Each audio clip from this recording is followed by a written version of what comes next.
Dear trans youth, the world has convinced you that being a part of this community means you will likely experience suffering. However, as a young trans person, I have worked hard to create a different reality for youth like yourself. I want to ensure that you don't have to feel uncomfortable in your own body or isolated. Instead, we are working together to create a space where we can connect, support each other, and celebrate our uniqueness. Throughout history, our ancestors faced significant challenges. For example, in 1860, William Swan Dorsey, an African American who had formerly been enslaved, was the first person to identify as a queen of drag and wore dresses despite society's disapproval. If Dorsey could embrace his true self during a time when gender expression, race, and orientation were seen as unacceptable, what is holding us back today? Although I'm only 24 years old, I've been working really hard to create a new way for young people to live. I firmly believe that suffering is not our story.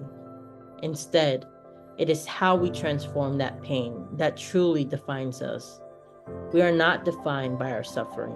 The stories of our trans siblings' suffering has been used to amplify our voices.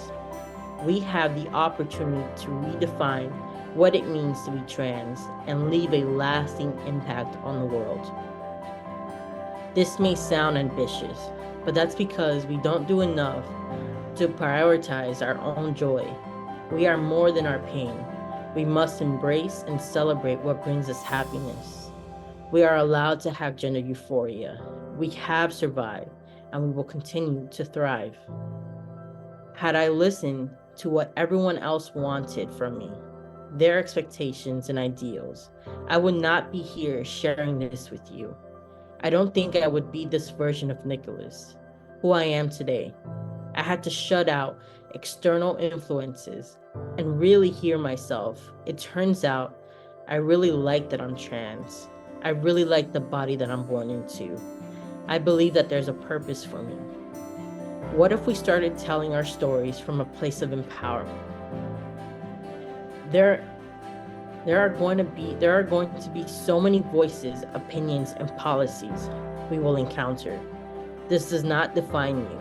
We need to start relating to each other through joy, acceptance, to connect with one another's vulnerabilities.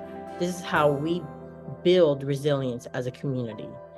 This is not about taking away from each other. Rather, it's giving each other the power to write a new story for our community. Your trans big brother, Nikolas.